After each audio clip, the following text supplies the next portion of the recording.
બરફ લઈને હું પપ્પા આટા મારો છો? આ પારે છે ને, હા પાણી પીવે એટલે ગરમ થઈ ગયું હોય, હા બરફ નાખ્યો ઠંડુ. વાહ પપ્પા આજ તો મજા આવી ગઈ. પપ્પા જો પારે હતો આ કીધું ને 2-3 દિવસ ચાલુ છે. જોયું પપ્પા પારેવાની ઠંડુ પાણી પાય. શું છે બધું આ અત્યારે પીવા? રોહિતભાઈ ની ન્યૂઝ ખૂટતી નથી. અકર તો આમ એમ કે ભાઈ કાંઈ નથી, આજના ન્યૂઝ માં કાંઈ નથી. આજ કાંઈ આકાવ એમ કહો કાંઈ નથી તો પણ તું એમ કેશો કે કેવું ન હતું. આઈઓબી બેંક છે ને પપ એ શું આવે? પપ કેમ આવે? હા પકોડા આવી. સોનલ હું એમ કહું આવા પફ ન ખવાય. બધું ખવાય, થોડુંક બધું ખવાય.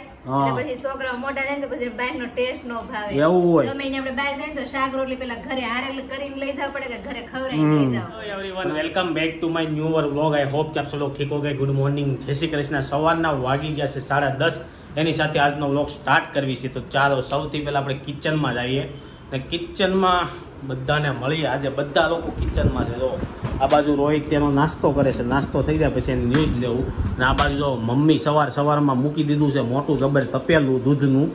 આ શું બનતું છે કોમેન્ટ કરો. હાલો તમને લોકોને કેટલી વાર બતાવ્યું છે ખબર હોય તો, બાકી હમણાં હું તમને કહી દઈ. તો ગુડ મોર્નિંગ, જય શ્રી કૃષ્ણ મમ્મી. તો જો મમ્મી સવારમાં ઉનાળામાં ગરમ ઘી બનાવવાનું ચાલુ કરી દીધું છે. એટલી બધું માખણ હોય અને ઓગાળીને આમાંથી ઘી કઈ રીતના બને ને એ ઘી તમને બતાવી દીધું છે કેટલી વાર મેં. તો જો આ બાજુ ઘી બનવાનું ચાલુ થયું છે ને સવારનો હજી આપણે નાસ્તો કરવાનો બાકી છે. તો ચાલો જોઈએ છે નાસ્તામાં આપણે શું કરવી છે. ને આ બાજુ જો ગુડ મોર્નિંગ, જય શ્રી કૃષ્ણ. હું ઊંધું વળીને પીશો ખાશો? હા તરબૂચ ક્યાં પાડી ગઈ હતી? તો આ બાજુ જો તરબૂચ ખાય છે. મને કોઈ નહોતું કીધું તરબૂચ લાવવાનું. મને કીધું તો એમ તરબૂચ લાવવાનું. 12 વાગી ગયા હતા. આપણે ત્યાં સોસાયટી નાખીએ છે ને ત્યાં ભૂઈ ગયા હતા. બંધ હતું નગર મને યાદ હતું. તો જો કાલે આપણે તરબૂચ લાવવાનું હતું પણ તરબૂચ ભૂલી ગયા છીએ.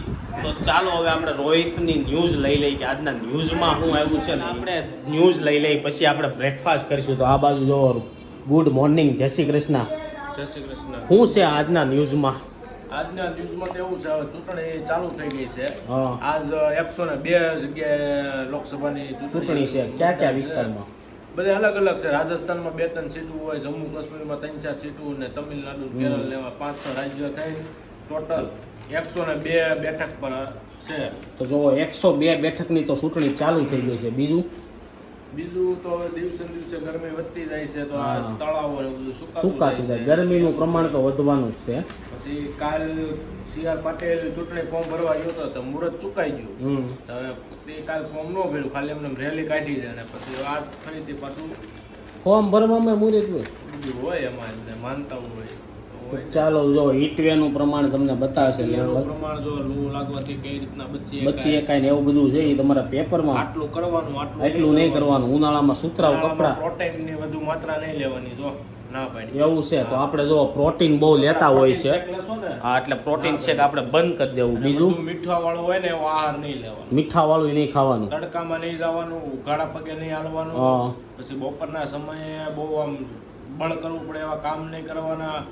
પછી ગરમ વસ્તુ બહુ નહીં ખાવાની અને કોલ્ડ ડ્રિંક નહીં પીવાના. ઘણા નું હોય કે હવે ઉનાળો છે કોલ્ડ ડ્રિંક તો તું જ પીશો રોજ રાતે અત્યારે, બરોબર છે? કોલ્ડ ડ્રિંક નહીં પીવાના. સ્ટ્રિંગ ને એવું બધું અત્યારે તો તું જ પીશો. એવું બધું છે. તો જો આ હતા આપણા ઉનાળાના ફાયદા. એટલે ઘણા ખરા પ્રોટીન પાવડર બહુ લેતા હોય છે. તો પ્રોટીન પાવડર પ્રોટીન શેક બહુ ઉનાળામાં ઓછો લેવો. જેટલું બને ને એટલું જ. હા પાવડર તો હાનિકારક કે જેટલું બને ને એટલું ફળ ફૂલ લેવું. એટલે હું છે ફ્રૂટ લ્યો ને જે જ્યુસ પાણી વાળું એ વધારે સારું. ઉનાળામાં પાણીનું અને પાણી પીવાનું વધારે રાખવાનું. બીજી શું છે ન્યૂઝ? સોનાનો ભાવ પાછો આજ ઇઝરાયલે વળતો જવાબ આપ્યો. એને સામે હુમલો કર્યો છે. તો જો ઇઝરાયલ વાળાએ વળતો જવાબ આપ્યો છે. યુદ્ધ વાળા બંધ નથી થતા. હજી રશિયા વાળાનું બંધ નથી થયું ત્યાં ઇઝરાયલનું ચાલુ થઈ ગયું. એટલે અમારે ઇઝરાયલે હીરાનું હબ કહેવાય. ત્યાં કટ્ટા પોલીસનું કામકાજ થાય છે. રશિયા પછી બીજો નંબર ઇઝરાયલનો આવે. એટલે અમારે હમણાં મંદી છે. આ ઇઝરાયલમાં રશિયામાં યુદ્ધ હાલે ને એટલે અમે નવરા છે. એટલે ચાલો એવું કહે છે ચેટ જીપીટી વાળા એમ કહે છે કે ઇઝરાયલ યુદ્ધ થાય તો $3500 ને પાર વહી જાય. કોનું? $80-90,000 વહી જાય. તો $3500 થવાનું છે ભાઈ ફોનનું. અત્યારે કંઈક 2800 $2900 છે. $3500 અને આ બાજુ જો આજે કંઈક લાવા ફાટી છે એવું લાગે છે. ક્યાં છે આ? આ છે ઇન્ડોનેશિયાના ઉત્તર સુલાવેસી પ્રાંતમાં. લાવા ફાટે એટલે શું થાય ખબર છે તમને? લાવામાંથી હોનું, હીરા ને એવું બધું મળે. હો, એમાં લાવાને પ્રકાર હોય. એવું છે. લાવામાં ઘણામાં કોલસો જ નીકળે, ઘણામાં એમનો માગ જ નીકળે. ઈ તો કઈ જમીન લાવા નીકળે એની ઉપર હોય. જમીનમાં જ કાંઈ ન હોય તો કાંઈ હીરા હોના ન નીકળે. તો ચલીએ હવે આજના ન્યૂઝ માટે એટલું છે. બાકી આ બધા ન્યૂઝ સાંભળીને પાકી જાય. તો હજી એક ન્યૂઝ રહી ગઈ. કેનેડામાં 2.5 કરોડનું હોનાની લૂંટ થઈ. બરોબર, એમાં 2 ભારતીય પકડાયા. અહીંથી ત્યાં જઈને ચોરી કરવા મળ્યા. 2 ભારતીયો સહિત 6 ની ધરપકડ. જો આ આપણે પાછું બનાવેલું નથી એટલે આ લોકોને બતાવી દઈએ કે પાછા આ શું છે આપણું એમ કે આ બનાવી ન્યૂઝ આપે છે. તો ચાલો આપણે પહોંચી ગયા છીએ કિચનમાં અને આપણો હજી નાસ્તો બાકી છે. જો આજે રોહિતભાઈની ન્યૂઝ ખૂટતી નથી. એકર તો આમ એમ કે ભાઈ કાંઈ નથી આજના ન્યૂઝમાં, કાંઈ નથી. આજ કાંઈ આકાવ એમ કહો કાંઈ નથી તો તું એમ કહેશો કે કેવું ન હતું. આઈઓબી બેંક છે ને એની પૂર્વ મેનેજર છે ને 7 વર્ષની સજા થઈ 15 કરોડનો આકરો દંડ આપ્યો. એવું છે કેમ? હવે આખો લેખ વાંચવી તો બેંકો વાળાને અત્યારે બધા છે ને આવું કરે છે. તો ચાલો હવે એમાં આપને કાંઈ ખબર પડે નહીં તો આપણે નાસ્તો કરી લઈએ. અને આ બાજુ બપોરનું જમવાનું બની ગયું છે, પેલા બનવાનું ચાલુ થઈ ગયું છે. જો બપોરે કઈ સબ્જી બનવાની છે. તમે લોકો નકરો ગુવાર ને દૂધો ને ભીંડો ને એવું કાંઈક ખવડાવો, કાંઈક સારું સારું ખવડાવો. શું લેતા આવે? શાક નવીનમાં આવતું હોય તો લેતા આવજો. નવીનમાં આવે કઈ શાક? હમણાં કીધું ને બહુ ઓલું ખાવાનું નહીં એમ. હું પ્રોટીન ખાવાની ના પાડી. તો જો આ બાજુ આપણું ગુવારનું શાક થાય છે ને. ચાલો હવે આપણે નાસ્તો થઈ ગયો છે ને. આપણે હવે થોડું કામ છે, કામ પતાવીએ ને પછી તમને મળીએ બપોરના જમવા. બપોરના 5 ને અમે લોકો ઘરે આવી ગયા છીએ ને એક કોમેન્ટ આવી હતી કે ફાર્મ જોતું હોય તો શુભમ ફાર્મ મોટા વરાસા.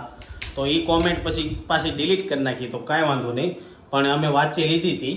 તો ફાર્મનું એવું છે કે ફાર્મ અમને મળી ગયું છે ને તારીખે આવી ગઈ છે. તો ચાલો સોનલ સાથે થોડી આપણે વાત કરી લઈએ. તો કઈ તારીખ આવી છે ચાલો કહી દો. 6 મહિનાની 9 તારીખ. તો જો સોનલની શ્રીમતની તારીખ 6 મહિનાની 9 આવી ગઈ છે. અને જો આ બધાને જગ્યા વચ્ચે છે ને આવું કરવાનું થાય એટલે આપણું પાછું લિંક તૂટી જાય.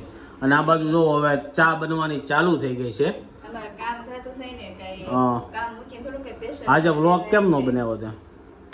કાઈ હમણાં ટાઈમ નથી રહેતો. સવારમાં કામ હતું એકલું. શું કામ હતું સવારમાં?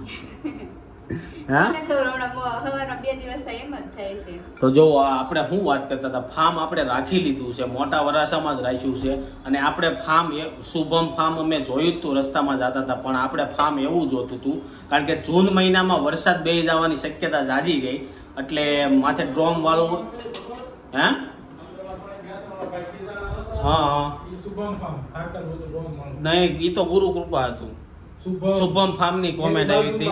હા એની બાજુમાં ગુરુ કૃપા બાજુમાં હું કીધું કે નામ તો વાસો પછી આપણે આગળ જા અને જમતા હતા બનાવતા હતા 10-15 જણા. તો શુભમ ફાર્મ ની કોમેન્ટ આવી હતી, પણ ત્યાં અમે ગયા હતા તો કદાચ બંધ હતું અને આપણે ડોમ વાળું જોતું હતું એટલે ડોમ વાળું રાખી લીધું છે વરસાદના હિસાબે. અને હવે જો તારીખ આવી ગઈ છે એટલે આપણે ધીરે ધીરે બધી થોડી ખરીદીને એવું કરશું. એટલે બન્યા રહેજો વ્લોગમાં. તો તમને જે કાંઈ લઈને આવશું એ તમને બતાવશું. હે ને? કેમ કાંઈ બોલતી નથી? કરશો એમ? મેં કીધું કોણ આવ્યું? કોણ આવ્યું? પપ્પા. તો મમ્મી ક્યાં ગયા છે? મમ્મી ગયા છે સત્સંગમાં. સત્સંગમાં 11 આજે છે 11 તો મમ્મી ગયા છે સત્સંગમાં. અને હવે કાલે એવું છે, કાલે આપણા દાદા ને બા ગામડેથી આવી જવાના છે. તો કાલથી તમને વ્લોગમાં દાદા ને બા પણ જોવા મળશે. અને કાલ હવે જોઈએ છે, કાલ થોડુંક કામ છે, જો કામ પૂરું થઈ જાય તો પછી અમારે પણ ક્યાંય જવાનો પ્લાન બને છે. તો જો એ પ્લાન બની જાય ને તો તમને કાલે ખબર પડી જાય, કારણ કે કાલે આવશે પછી તમને હું કહે કે એ પ્લાન સક્સેસ છે કે નહીં. કારણ કે કાલ આપણે જાશું તો તમને કહેવું. તો ચાલો હવે નાસ્તો ને એવું થઈ જાય એટલે આપણે નાસ્તો ને એવું કરી લઈ. પછી આજે પણ થોડું ઘણું કામ છે, કામ પતાવવા જવાનું છે. પપ્પા જો બરફ લઈને હું પપ્પા આટા મારો છો? આ પારેમાં છે ને હા પાણી પીવે એટલે ગરમ થઈ ગયું હોય, હા બરફ નાખ્યો ઠંડુ. વાહ પપ્પા આજ તો મજા આવી ગઈ. પપ્પા જો પારે હતો આ કીધું ને 2-3 દિવસ ચાલુ છે. જોયું પપ્પા પારેવા ને ઠંડુ પાણી પાય. શું છે બધું આ અત્યારે પીવા આવે પારેવા? આવે જ ને. હા તો ચાલો તમને ધાબે બતાવી દો. અમારે ધાબે છે ને પપ્પા રોજે સાણી નાખે છે ને હું બહાર નાખવા જાઉં છું અમારા ઘરમાં. હે અમે કેમ આઈસ્ક્રીમ ખાઈએ એમ જો પારેવા નહીં. પપ્પા આજે તો પપ્પાએ મજા કરાવી દીધી. હાલો હવે આપણે ઉપર જઈએ. મને આજ ખબર પડી પપ્પા રોજ નાખે છે. ચાલો પછી તમને વાત. ટેરેસ ઉપર આવી ગયા છે ને આજે અહીંયા રોજે સવારે આપણે શણ નાખતા હોઈએ છીએ. તો આપણું એવડું એવું ટેરેસ છે એની ઉપર શણ નાખી દઈએ ને આ બાજુ પાણીનું કુંડું રોજે સવારે અમે ભરીને મૂકી દઈએ. અત્યારે ઉનાળો આવે ને એટલે પપ્પાએ બરફ નાખવાનું ચાલુ કર્યું છે તો મને મજા આવી સાંભળી. પપ્પા કેટલા દીથા નાખતા છે પણ આપણે આજ કહ્યું હતું તમે પાણી નાખેલું હતું ને અમે લોકો તો રોજે નાખવી છીએ. તો તમારા જો ઘરની છત કેવું હોય તો ત્યાં તમે લોકો પાણી ભરીને કુંડા મૂકજો જેથી કરીને પક્ષીઓ પાણી પીએ કે. અને પપ્પાને ક્યારેક ગામડે ગયા હોય તો આપણો વારો હોય છે એટલે આપણે જતા હોઈએ છીએ સવારમાં. તો ચાલો હવે આપણે બપોરનો નાસ્તો થઈ ગયો છે રેડી. તો આપણે થોડોક ચા પી લઈએ અને પછી તમને મળીએ. મમ્મીની આવે પછી થોડું ઘણું કામ છે આપણે કામ પતાવીશું ને એવું બધું છે. કીધું તું ને એટલે આપણે પફ લઈને આવી ગયા છીએ. જો આ ગ્રીલ પફ લઈને આવ્યા છીએ. ખાલી સાદો હે ને આમાં વેજીટેબલ નાખીને પફ આપે. ખબર છે આપણે ઓલા પણ જાતા ગણેશમાં ખાવા ત્યાં બાલાજી બટેકાની સ્લાઈસ નાખે, હા કાંદા નાખે, પછી સિંગે નાખે એવું કાંક આવે ને સ્લિંગ સ્લાઈસ પફ ને એવું બહુ બધા પફમાં અત્યારે વેરાયટી આવી ગઈ ચાઇનીઝ બાઇનીઝ. પણ સોનલ આવા હે તારે ચીઝ વાળો કીધો તો તે અરે એમ નહીં ચીઝ વાળો આવે. પપ્પા રાધિકા બેન હતા ને તે પપ્પાની ઘણી વાર ગયા હતા રોંડે પફ લઈ આવો ને તે પપ્પા ચીઝ વાળો હતા. આમાં સોસમાં ચીઝ હારે મિક્સ એ તો બધું આમાં નાખેલું છે. ચીઝ નો નાખે સોસમાં બટર પણ સોનલ હું એમ કહું આવા પફ નો ખવાય. બધું ખવાય થોડુંક બધું ખવાય. એટલે પછી છોકરાઓ મોટા થાય ને તો પછી બહારનો ટેસ્ટ નો ભાવે. એવું હોય. ગમે એને આપણે બહાર જાય ને તો શાક રોટલી પેલા ઘરે હારે કરીને લઈ જવા પડે કે ઘરે ખવડાવીને લઈ જવા પડે. પણ અત્યારે નો ખવાય એમ. પછી ભલે ને આપણે ખવડાવી અઠવાડિયે એકવાર ખવાય એવું છે. અઠવાડિયામાં 3-4 વાર થઈ જાય છે વાંધો ત્યાં આવે છે. 3-4 વાર ક્યાંથી થયું? કાક ને કાક ખાવાનું જ હોય. હમણાં પાસ થઈ અને જો આજે સોનલે વ્લોગમાં રજાઈ પાડી દીધી છે ને એમ કહેતી હતી કે 2 દી કે આપણે રગડા પેટીસ કે એવું બનાવશું પણ મને લાગતું નથી હવે બનાવે હે ને સોમવારે નિરાતે બનાવો. સોમવારે ત્યાં હવે મને એવું લાગતું નથી કાંઈ રેસીપી બનશે તે. અને શનિ રવિ અમારે કદાચ જો માંડવી પાસે એક રિસોર્ટ છે ત્યાં જવાનું થાય તો થાય. પણ હવે દાદાની આવી જાય ને એટલે કદાચ અમને રેસીપી બનાવવાનો ટાઈમ નહીં મળે હે ને. કારણ કે એમ જોયું સોનલ દાદાની બધું ખાય છે. દાદાને માટે આપણે શાક રોટલી થોડી બનાવીને આપણી માટે બનાવશું. તો ચાલો હવે બધા પફ ખાય છે તો સબસ્ક્રાઇબરોને તો બોલાવો પફ ખાવા કે એમ નામ ખાવશો. વિડિયો હાંજે જાય છે પૂરું થઈ જાય એવું છે. તો જો આ બધા બોલાવે છે. ના ના આપણે ઘણા ખરા સબસ્ક્રાઇબરોને ખબર હોય કે બનાવ્યું છે હલવો ને એવું આવે એટલે અમે આપીએ છીએ પણ આવે તો થાય હે ને. અને તમે લોકો છે ને જો વિડીયોનું કારણ આવું છે. કાલે મેં ખાલી એમ કીધું ને ફાર્મ હોય તો કહેજો. ત્યાં તો કોમેન્ટ આવી હતી એટલે આ રીતના જેમ લોકો વધારે જોડાય ને એમ આપણે કાંઈ પણ જરૂર હોય ને તો કહીને તો તરત લોકો કોમેન્ટ કરીને કે અહીંયા જાજો ત્યાં મળી જાય આમ છે એવું બધું થાય. તો ફટાફટ બધાને સબસ્ક્રાઇબ કરાવો. તમે જોતા હો ને તો તમારા ઘરમાં એક ફોનમાંથી જોતા ને 5 ફોનમાં સબસ્ક્રાઇબ કરાવી નાખો એટલે ધીરે ધીરે બધા આપણે ઓળખવા મળે અને બધા લોક જોવા મળે. તો ચાલો હવે મમ્મી આવે ને સક્ષમમાંથી પછી અમારે થોડુંક કામ છે બહાર જવું છે પણ મમ્મી આવે ને એટલે જઈએ. અને મમ્મીને જે શાક લેવાનું જવાનું બાકી છે તો ક્યારે ટાઈમ મળશે બધું જોઈએ. સાંજના વાગી ગયા છે 7 અને જે કામ હતું પતાવીને ઘરે આવી ગયા છે અને મમ્મી સીધા વયા ગયા છે માર્કેટમાં. તો ચાલો આપણે પૂછી લઈએ સાંજે જમવામાં શું બનાવવાનું છે. શાક તો કઈ નથી. હા તો અડદની દાળ ને ભાખરી ને તો જો સાંજના જમવામાં અડદની દાળ અને ભાખરી પણ નાક હું સોળ્યા રાખશું એમાં ગરમી છે મોઢું ધોયું હોય એવું છે. તો ચાલો હવે આપણે આ વિડીયોનો એન્ડ અહીંયા જ કરી દઈએ કારણ કે આમે લેટ થઈ ગયું છે. કારણ કે આપણે જે વિડીયો એડિટ કરીશું ને મૂકશું કે 8 વાગે માંડ આવી રહે. અને હમણાં એવું જ થઈ જાય છે કે આપણે એડિટ કરવામાં ટાઈમ થોડોક લાગી જાય છે ને 2 દિવસ ભાગદોડમાં હતા એટલે ટાઈમ લાગી જાય ને થોડોક વિડીયો મોડો આવતો હતો. તો હવેથી આપણે ટ્રાય કરીશું કે રોજ 8 વાગે આવી જ જાય. અને કાલે આપણે કદાચ જવાનું થાય રિસોર્ટમાં તો તમને એ રિસોર્ટ બતાવશું. તો આનાથી અડદની દાળ અહીંયા અંબાતી નથી તો આપણે આને અડદની દાળ અંબાઈ દઈએ. હાલ્યો તો બાટલામાં બધા ડાળ ઉપર બાટલામાં કેમ ડાળ ઉપર થાય છે કેમ કે પ્લાસ્ટિકના બાટલામાં આપણે કઠોળ ગમી ભરવીને એ સારું રહે. બાટલામાંથી હવા ન જાય. કાચના બાટલામાં નો સારું રહે. કાચના બાટલા ફૂટે નહીં. આમાં કે બીજ તો નહીં પડે. હા એવું છે. એમ પ્લાસ્ટિક નડે ને એમ થોડુંક નડે નડે જ ને ખરેખર અત્યારે બધા કઠોળા બાટલામાં ભરવા માંડ્યા. એવું છે. તમે લોકો કોમેન્ટ કરો કે બાટલામાં કઠોળ ભરવું જોઈએ કે કાચના બોટલમાં કઠોળ ભરવું જોઈએ. તો ચાલો હવે આ વિડીયોનો એન્ડ અહીંયા જ કરી દઈએ. આઈ હોપ કે તમને આ વિડીયો ગમ્યો હશે. પહેલાં કાલની હું વાત કરતો, કાલે કદાચ આપણે રિસોર્ટમાં જવાનું થાય તો કાલના વ્લોગમાં બન્યા રહેજો. કાલનો વ્લોગ જો રિસોર્ટમાં જવાનું થાય તો લેટ જ આવશે, પણ છતાં ટ્રાય કરશું 8 વાગે એટલું આવી જાય. બાકી સવારે આવશે કે પાછો બીજા દિવસે 8 વાગે આવશે. તો આ વિડીયોનો એન્ડ અહીંયા જ કરી જાય. હોપ કે તમને આ વિડીયો ગમ્યો હશે. વિડીયો ગમ્યો હોય તો લાઈક કરીને શેર કરી દેજો, કોમેન્ટ કરીને સબસ્ક્રાઇબ ન કર્યું તો પહેલાં કરી દેજો. કાલે પાછા મળીશું એક નવા વ્લોગ સાથે. જ્યાં સુધી નવો વિડીયો નથી આવતો ત્યાં સુધી આ વિડીયો એન્જોય કરો. બાય.